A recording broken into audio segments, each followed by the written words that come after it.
नमस्कार, मैं हूं सुधीर दीक्षित और आप देख रहे हैं न्यूज 18 मध्य प्रदेश छत्तीसगढ़।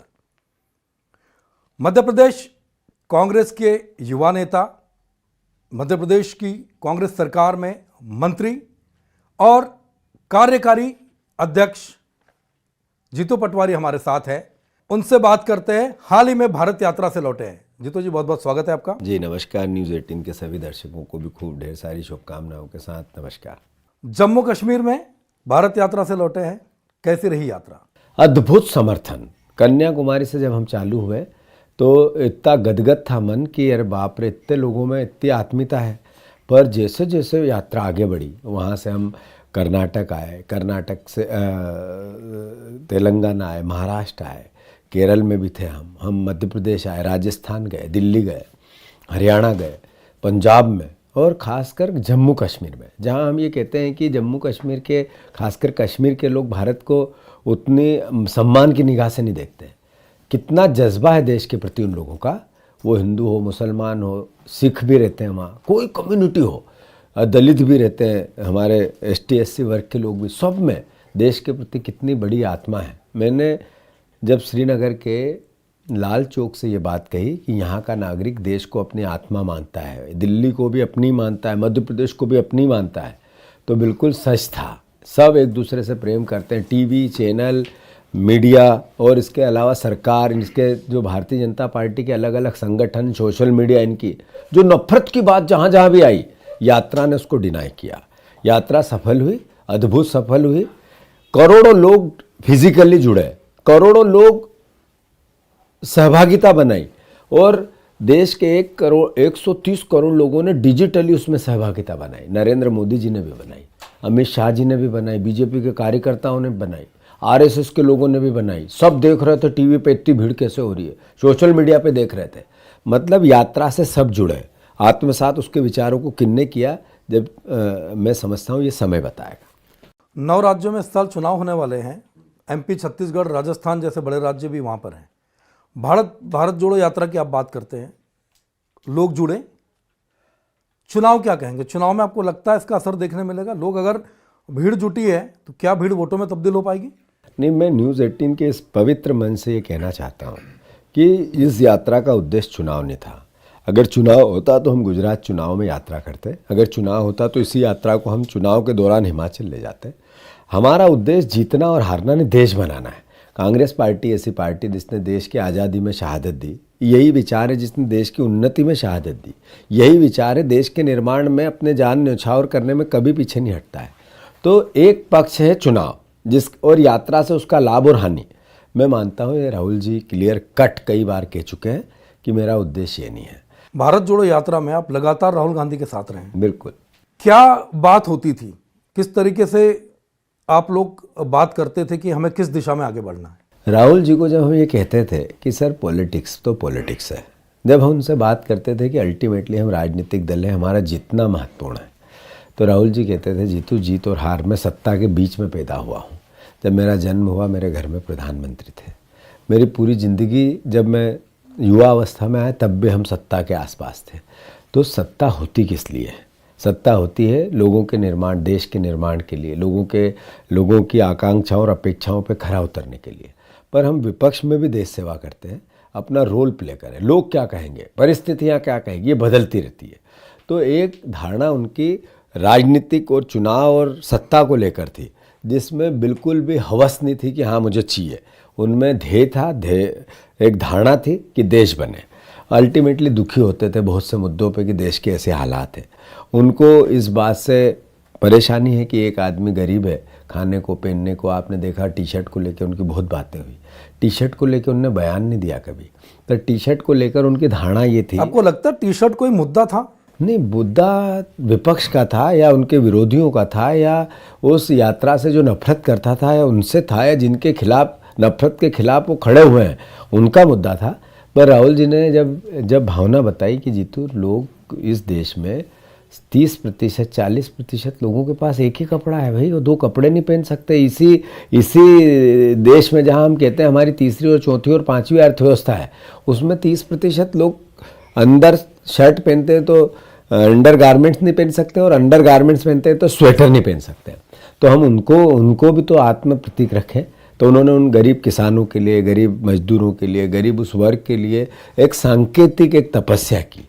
मैं समझता हूँ इसका आदर सबको करना चाहिए। राहुल गांधी ने तपस्या की बात की थी। हाँ, 100% की थी। उन्होंने कहा था कि मुझे इस राजनीतिक लाभ 4000 किलोमीटर भैया चलना कोई साधारण भावना नहीं है। रोज़ 4 बजे उठना और 6 बजे चालू हो जाना, लगातार दिन भर चलना, दिन भर लोगों से मिलना, फिर लोगों से मिलते हुए रात को जब हम भारत यात्री थे उनसे चर्चा करना, फिर वापस 10 बजे सो जाना और 4 बजे उठ जाना, रोज़ एक जैसी प्रक्रिया। मतलब इसको आप और हम क्या माने मुझे नहीं पता, पर यह तब तो था। एक अच्छे इंसान की जो एक स्वरूप होता है, एक संदेश देने की कोशिश की। हाँ। हर व्यक्ति जो कर्म करता है वो तपस्या करता है। बिल्कुल पूरी भारत यात्रा के बिल्कुल दौरान। सही। आप मीडिया से जुड़े हुए हैं। आज एक जर्नलिस्ट किन परिस्थितियों में अपना काम करता है, उसकी तनख्वाहें क्या है, उसका परिवार कैसे पलता है, और फिर भी वो जर्नलिज्म को जिंदा रखता है। इसका मतलब ये भी एक अपनी तपस्या, उसकी वैल्यूज़ है। ऐसे हर वर्ग में, वो चाहे किसान हो, मजदूर हो, किसी भी सेना में काम करता हो, हमारा जवान हो, ये तपस्या ही तो है। पर उस तपस्या का सम्मान होना चाहिए। वो सम्मान नहीं हो रहा है। इसके खिलाफ, उसके विरोध में, उस विरोध का ये भारत जोड़ो यात्रा थी। यात्रा के दौरान राहुल गांधी ने बहुत सारी चीज़ें की। एक मैच्योरिटी का लेवल दिखा। आप तपस्या की बात करते हैं तो एक शेर याद आता है कि लोगों ने मेरी बुलंदी देखी है, मेरे पैरों के छाले नहीं देखे। कितनी मैच्योरिटी राहुल गांधी में, कितना फ़र्क आप देखते हैं कि यात्रा से पहले और यात्रा के बाद में? नहीं, बात यह है कि मैं 2007 से उनके संपर्क में आया हूँ। मेरी कई बार उनसे चर्चा हुई, कई बार मिलने का अवसर मुझे सौभाग्य से मिला। आज आप देखो कि राहुल जी को लेकर जो भारतीय जनता पार्टी किस तरह की बातें कर, अनसीरियस लीडर है। ये तो चम्मच लेके पैदा हुए। सोनिया गांधी जी के और राजीव जी के परिवार में नहीं होते तो क्या होते। इनसे योग्य भी लोग हैं। नरेंद्र मोदी जी ने संसद में भी कही ये बात। तो ऐसे सवाल, ऐसे जवाब जिनकी कोई वैल्यूज़ नहीं थी, वो लोगों ने देखा कि राहुल गांधी का वो दृष्टिकोण या वो व्यक्तित्व नहीं है, ये व्यक्तित्व दूसरा है। ये तो जरूर हुआ है। इसको नज़रअंदाज नहीं किया जा सकता। ये तो वही राष्ट्रीय राजनीति की हमने अब तक बात की। राज्य की राजनीति में लौटे, जीतू पटवारी अपने आप को किस भूमिका में देखते हैं? एक राष्ट्रीय नेता के तौर पर भी जीतू पटवारी मौजूदगी दर्ज करा रहे हैं। चूँकि मेरे व्यक्तिगत स्वरूप को या भाव को मैं कभी प्रकट नहीं करता, मेरा सोच और विचार से इसको मैं थोड़ा मेल नहीं पाता हूँ। पर पार्टी ने मुझे हमेशा से 2007 का जैसे बोला, मैं प्रदेश अध्यक्ष बना था जब प्रदेश की पॉलिटिक्स में ही था। मतलब लगभग 14 साल, 15 साल नहीं, 18 साल से ज़्यादा हो गए। तो मैं मानता हूँ कि 3 चुनाव हुए, मुझे मुख्य भूमिका में पार्टी ने रखा, मुझे टिकट दी है, मुझे पदों पे रखा। अभी कार्यकारी अध्यक्ष, उससे पहले सेक्रेटरी था, उससे पहले यूथ कांग्रेस का अध्यक्ष था, उससे पहले राहुल जी के जितने भी आयोजन होते हैं पार्टी के होते हैं, मैं हमेशा मुझे काम दिया जाता है। तो मैं मानता हूं कि जो काम मिल रहा है उसको अच्छे से हम करेंगे। और भूमिका का जहाँ तक प्रश्न है, मैं कांग्रेस का आइडियोलॉजिकल एक अच्छा सिपाही हूँ। अपने आप को अच्छा इंसान बना के पार्टी की सेवा करता रहूँ, प्रदेश की सेवा करता हूँ, इस भूमिका में देखता हूँ। कांग्रेस संगठन की अगर हम बात करते तो राजस्थान के अधिवेशन में एक बात कही गई थी, एक व्यक्ति एक पद की बात की गई थी। हाँ बिल्कुल, जैसे हुआ था। कई लोगों ने 2 पद पे थे, छोड़े। कमलनाथ जी के पास 2 पद थे, एक वो नेता प्रतिपक्ष थे, एक प्रदेश अध्यक्ष, उन्होंने नेता प्रतिपक्ष छोड़ा। मेरे पास 2 पद था, मैं मीडिया का चेयरमैन था और इधर कार्यकारी अध्यक्ष था, मैंने छोड़ा। ऐसे कई लोग थे। तो बिल्कुल नीतिगत बात है, एक व्यक्ति एक पद होना चाहिए, पार्टी की लाइन है, हमने आत्मसात किया। मल्लिकार्जुन खड़गे राष्ट्रीय अध्यक्ष हैं, हाँ, 2 पदों पर है। कोई बात नहीं, अभी बने हैं, प्रक्रिया चल रही होगी और नींव भी चल रही हो। तो पार्टी का एक ऐसा भाव है जो मेरे व्यक्तित्व से या मेरे कद से बड़ा है। वो निर्णय, उस पर बात करना मेरा अधिकार क्षेत्र में नहीं आता है। वो देश की राजनीति की बात है, उस लायक जब बात आएगी तब होगा। अभी कार्यकारिणी बनी थी कांग्रेस की, तो बताया ये जा रहा है कि उसमें ज़्यादातर बुजुर्गों को जगह दी गई है। विपक्ष आरोप लगाता है कि कांग्रेस युवाओं को आगे नहीं लाना चाहती। मैं भी मानता हूँ इस बात को कि अनुभव की एक ताकत होती है, जैसे मैंने कहा, पर उसमें नए लोगों को, नए विचारों को, नई सोच को, नए व्यक्ति को पार्टी पॉलिटिकल वर्किंग में पार्टियां लीडर बनाती हैं। तो पार्टी हमारी इस बार विचार कर रही है।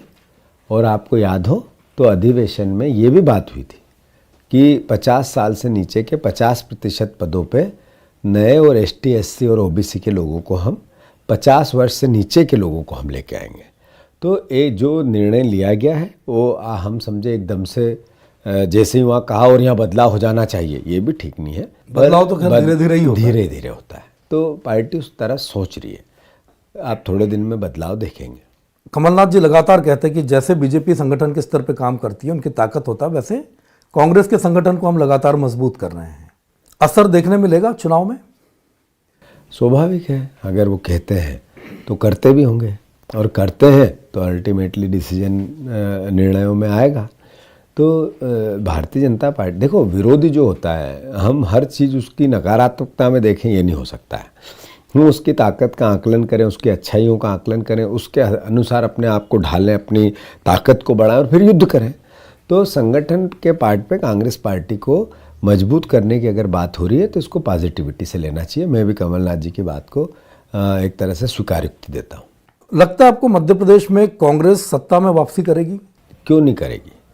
मैं ये पूछता हूँ कि ये विचार ही क्यों आता है कि बीजेपी वापस सत्ता मिलनी चाहिए, शिवराज जी को फिर मुख्यमंत्री बनाना चाहिए। 15 महीने में, जैसे आपने कमलनाथ जी की उम्र की बात की, पर 15 महीने के उनके निर्णयों को, कांग्रेस के निर्णयों को तो हम आत्मसात करें। कैसे हुए थे? एक विजनरी जो माफियाओं के खिलाफ थे, जो किसानों के हित में थे, जो युवाओं को लेके बातें थी, जो विश्वास और भरोसा देश भर के उद्योगपतियों को, आर्थिक संपन्न लोगों को, दुनिया भर के लोग मध्य प्रदेश की ओर देखने लगे थे। 100% जीतेंगे और 150 सीट से ऊपर जीतेंगे।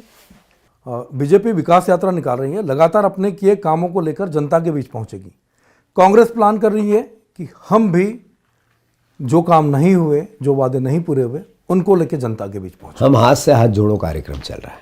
हाथ से हाथ जोड़ो में भारतीय जनता पार्टी के कुकर्मों की चर्चा, हाथ से हाथ जोड़ो में देश में भाईचारा, प्रेम, प्यार, मोहब्बत बढ़े, इसकी भावना, हाथ जोड़ो में कांग्रेस की आइडियोलॉजी, विजन और आगे की दुनिया के सरोकार में अपना योगदान। आज गरियाबंद में राज्य माघी पुन्नी मेले का शुभारंभ करेंगे सीएम भूपेश बघेल। महाआरती में होंगे शामिल। बलौदाबाजार बेमेतरा का भी करेंगे दौरा।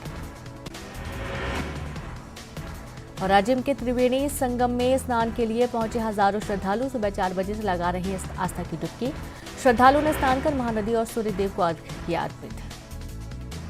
सीएम भूपेश बघेल आज देंगे किसानों को सौगात। गोधन योजना के हितग्राहियों के खाते में करेंगे राशि ट्रांसफर। 8 करोड़ 23 लाख करेंगे जारी। महापौर और अध्यक्षों से मुख्यमंत्री बघेल करेंगे चर्चा। 15 फरवरी को करेंगे सीधा संवाद। उत्कृष्ट प्रदर्शन करने वाली निकायों को मुख्यमंत्री देंगे पुरस्कार। आज रायपुर आएंगे कांग्रेस महासचिव केसी वेणुगोपाल। राष्ट्रीय अधिवेशन की तैयारियों का लेंगे जायजा। पवन बंसल और तारिक अनवर का भी राजधानी दौरा। आबकारी मंत्री कवासी लखमा का बड़ा बयान। देश के मूलवासी हैं आदिवासी, बाहर से आए हिंदू और बौद्ध जनगणना में आदिवासी धर्म कोड की करेंगी मांग। रायपुर में नशे के सौदागरों पर पुलिस का शिकंजा। ब्राउन शुगर सप्लाई करने वाले 2 आरोपी गिरफ्तार। दोनों पंजाब के तरन तारन के रहने वाले हैं। मुंगेली में बदमाशों ने घर के बाहर खड़ी 3 बाइक में लगाई आग। सीसीटीवी में कैद करतूत। पुराना बस स्टैंड इलाके की घटना। कवर्धा में ठगी के आरोपी को पुलिस ने किया गिरफ्तार। सामान खरीदी के नाम पर लगभग 11 लाख का लगाया था चूना। पीड़ित की शिकायत पर पुलिस ने की कार्रवाई। रायगढ़ के गेरसा में मिला हाथी का शव। इलाके में 4 महीने में 6वें गजराज की डेथ। जांच में जुटा वन अमला।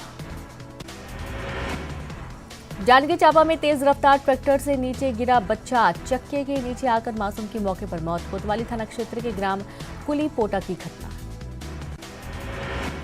राजनांदगांव में मालगाड़ी हुई डिरेल। 2 पहिए पटरी से उतरे। डोंगरगढ़ रेलवे स्टेशन का मामला। सूरजपुर में अवैध कोयला का खेल। पुलिस ने एक ट्रक को किया जब्त। ड्राइवर को किया गिरफ्तार। बलौदाबाजार में सड़क हादसा। पिकअप गाड़ी ने बाइक सवार को मारी टक्कर। 1.5 साल के मासूम समेत 4 लोगों की मौत। जगदलपुर में गोरिया बहार पुल के खंभे से टकराई कार। 3 युवक हादसे में हुए घायल। कोतवाली थाना इलाके की घटना। जांजगीर पहुंचा 12 हाथियों का दल। नवागढ़ ब्लॉक के अमोरा गांव के पास डाला डेरा। वन विभाग ने ग्रामीणों से दूर रहने की अपील की। भोपाल में शराब की दुकान पर दूध का स्टॉल। शराबबंदी के समर्थन में उतरे भोपाल के शराब कारोबारी। जनता को जागरूक करने के लिए स्टॉल लगाया गया। उमरिया के बांधवगढ़ टाइगर रिजर्व में बाघिन का मिला शव, वन विभाग में मचा हड़कंप, मामला संदिग्ध। सतना में रेप के आरोपी के घर पर चला बुलडोजर, आरोपी नाबालिग के पिता का अवैध निर्माण ढाया गया, नाबालिग से ने किया था रेप।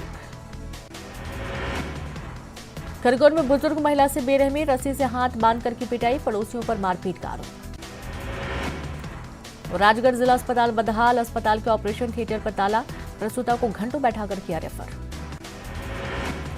नर्मदापुरम के सीवरेज ट्रीटमेंट प्लांट के गड्ढे में डूबा युवक, एसडीआरएफ की टीम तलाश में जुटी, अपने भाई के घर आया था युवक।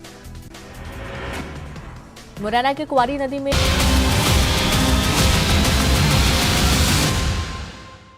संगठन की हम बात करते हैं। हाल ही में जहां से आप आते हैं, इंदौर जिले से, राऊ से आप आते हैं, जिलाध्यक्षों को लेकर बात होती, एक निर्णय होता है, फिर निर्णय बदल दिया जाता है। इन छोटे छोटे मुद्दों पे अगर कांग्रेस में मतभेद होगा तो बड़े मुद्दों पे कांग्रेस कैसे एकजुट दिखेगी? पदों को लेकर थोड़ी बहुत बातें होती है। इसके विचार में अपनी इंडिपेंडेंसी है अपने वक्तव्य को जारी करने की, ये हमारे कल्चर में है। हम इसको अनुशासन के पार्ट में नहीं लेते हैं, लोकतंत्र के पार्ट पे लेते हैं। तो मैं मानता हूँ कि ये लोकतंत्र में होता रहता है, पर हमसे 500 गुना ज़्यादा बीजेपी में। कमलनाथ जी और शिवराज जी के बीच लगातार सवाल जवाब का दौर जारी है। नहीं, बस कमलनाथ सवाल पूछे वाजिब है, मीडिया सवाल पूछे वाजिब है, जनता सवाल पूछे वाजिब है। शिवराज जी सवाल कैसे कर सकते हैं भाई? शिवराज जी को जवाब देना है 20 साल का, उनको हिसाब देना है 20 साल का। तो ये प्रदेश की जनता के सवाल हैं, वो उत्तर दे नहीं पाते हैं, सवाल करने की बात करते हैं, गुमराह करते हैं। प्रदेश गुमराह नहीं होना चाहता। कांग्रेस सत्ता में आती है तो भ्रष्टाचार कैसे खत्म करेगी? क्योंकि ये सालों से होता आ रहा है। प्रधानमंत्री राजीव गांधी भी इस पर एक बयान दिया था उन्होंने कि 1 रुपया चलता है 10 पैसे पहुंचते हैं, रुकता क्यों नहीं?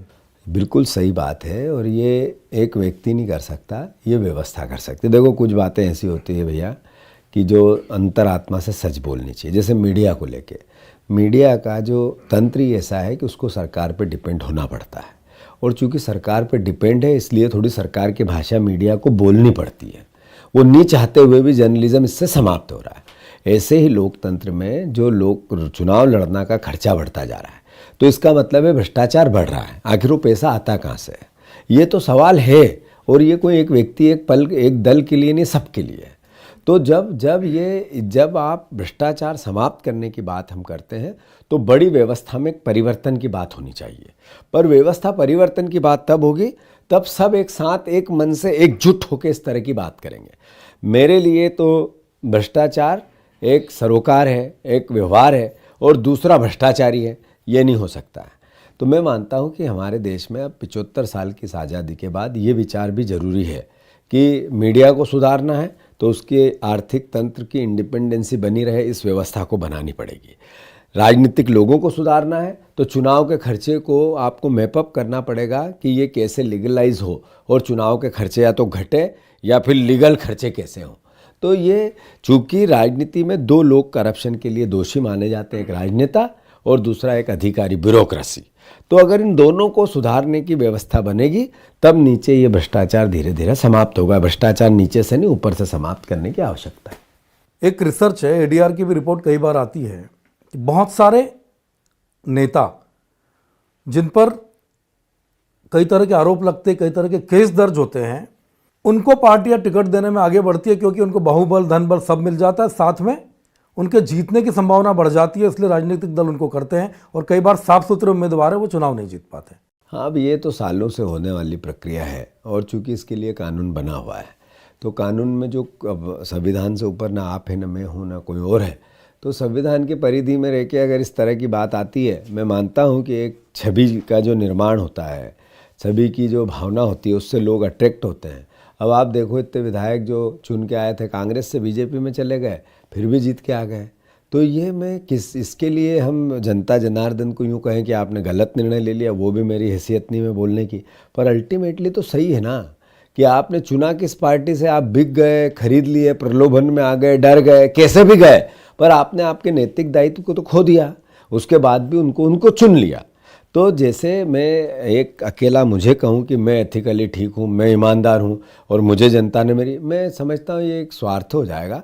पर अल्टीमेटली ये पब्लिक को भी डिसाइड फैक्टर है कि आपको चयन करना पड़ेगा किन लोगों का। ये निर्णय जनता से ज़्यादा सरोकारी कोई नहीं हो सकता है, तो विचार होना चाहिए। तो नैतिकता सिखाने के लिए खुद भी नैतिक होना बहुत ज़रूरी है। नैतिकता तभी सिखाएंगे जब खुद नैतिक हो। बिल्कुल सही है। मतलब ये राजनीतिक लोगों में भी, अच्छा पब्लिक का परसेप्शन ऐसा क्यों बनता है, ये भी पॉलिटिकल लोग 10 तरह के होते हैं। ज़रूरी नहीं सारे एक जैसे हों, ज़रूरी नहीं सारे ईमानदार हो, ज़रूरी नहीं सारे बेईमान हो, पर अल्टीमेटली परसेप्शन जैसा है देश में वो हम सब देख रहे हैं, समझ रहे हैं। आज नफरत की बात बड़े बड़े कथाकार करने लगे, बड़ी बड़ी फिल्में बन गई नफरत के नाम पे, बड़ी बड़ी टेलीविज़न शो होने लगे, मीडिया न्यूज़ नफरत फैलाने लगी। तो मतलब मैं देश अल्टीमेटली इस भाव को जीने लगा कि हाँ अलग अलग हम किसी से घृणा करें। तो अल्टीमेटली ये नैतिकता की और मर्यादा की बात तो इसमें मतलब बहुत पीछे रह जाती है। तो ये सब भावना ऐसी भ्रष्टाचार को लेके, ऐसी व्यक्तित्व को लेके, ऐसी राजनीतिक मर्यादा को लेके है। तो ये अल्टीमेटली आमूलचूल परिवर्तन की भावना है और इस पर काम करना चाहिए। सियासत में संतों का असर हमेशा देखने को मिला है। इन दिनों कुछ ज़्यादा ही असर देखने मिल रहा है या ज़्यादा ही हलचल देखने मिल रही है। संतों को सियासत में किस स्तर पर रहना चाहिए, क्या भूमिका संतों की होनी चाहिए? लगता है आपको कि संतों को सियासत में होना चाहिए? देखो, संतों के लिए कोई राजनीतिक कार्यकर्ता कोई गाइडलाइन बनाए, मैं नहीं मानता हूँ कि ये सही है। पर अल्टीमेटली बहुत लोग ऐसे संत कथाकार हुए हैं जिनने समय समय पे समाज को दिशा भी दी है, और अगर उन्होंने गलत लाइन ली तो समाज ने उनको वापस ठीक भी किया है। तो मैं मानता हूँ ये उन पे ही छोड़ देना चाहिए कि पब्लिक कैसा उनको सोचती है। हवा जब तेज़ चलती है तो कई पत्ते कई फूल झड़ जाते हैं, कई बातें सुहानी लगती है, और हवा जब रुकती है तो बहुत सी बातें वही विपरीत दिखती है। तो मैं मानता हूँ, मेरी हैसियत नहीं कि मैं संतों पे कमेंट्स करूँ, पर अल्टीमेटली समाज के लिए सबका अधिकार है अपनी बात कहने का, और मैं संविधान भी अधिकार देता है, तो मैं इसमें क्या टिप्पणी करूँ। एक सवाल है, 2023 का चुनाव करीब है, साथ में छत्तीसगढ़ में भी है, राजस्थान में भी है। जीतू पटवारी की भूमिका टीम राहुल में लगातार बढ़ती जा रही है। 2023 के मध्य प्रदेश के चुनाव में जीतू पटवारी की भूमिका क्या रहेगी? मैं गारंटेड दावे के साथ पूरे होशो हवास में इतना तो बोल सकता हूँ, एक कार्यकर्ता तो रहूँगा। वो तो मेरी भूमिका है। राष्ट्रीय स्तर पर जाने की तमन्ना? वो सारी प्रक्रिया में मैंने कहा ना, मैं कार्यकर्ता रहूँगा। ये दावे से ये बात, इसको तो मैं किसी भी हद तक कह सकता हूँ। कई बार देखते हैं, कई लोग बात करते हैं कि जीतू पटवारी में एटीट्यूड आने लग गया है, कॉन्फिडेंस दिखता अलग से। क्या जीतू पटवारी राष्ट्रीय नेता बनने का एटीट्यूड है? नहीं, कॉन्फिडेंस और एटीट्यूड में अंतर होता है। सार्वजनिक जीवन में हमेशा सही, मैं रोज़ एक प्रार्थना करता हूँ भैया, उस प्रार्थना का भाव ये होता है कि हे ईश्वर, मुझसे कोई गलती मत करवाना, अच्छा इंसान बनाना, किसी का बुरा मत करवाना, और सही मेरी मनोस्थिति ऐसी रखना कि मैं सही निर्णय ले सकूं। अब ये पूरी भावना अंतर मन में होती कि मुझसे किसी को बुरा न लगे, तो एटीट्यूड का प्रश्न नहीं उठता है। चूँकि सही निर्णय लेना है, सही बातें कहना है, तो नेचुरल स्वाभाविक प्रक्रिया स्पष्ट कहनी पड़ेगी, तो वो मैं करता हूँ। तो एटीट्यूड और आत्मविश्वास में अंतर होता है। एटीट्यूड तो नेगेटिव बात है, आत्मविश्वास पॉजिटिव बात है, तो वो है। यह है पूर्व मंत्री जीतू पटवारी। एटीट्यूड और कॉन्फिडेंस दोनों का अंतर बताते हैं, और जम्मू कश्मीर में कड़ाके की सर्दी के बाद मध्य प्रदेश में सियासी गर्मी का सामना कर रहे हैं। साथ ही ये पूरा विश्वास जता रहे हैं कि अगली बार जब चुनाव होगा तो हम सत्ता में आएंगे और बहुत सारी ऐसी चीज़ें करेंगे जो जनता के भी भले के लिए होगी। जीतू भाई, बहुत बहुत धन्यवाद। धन्यवाद आपको, न्यूज़ 81 की टीम को, और सारे दर्शकों को धन्यवाद।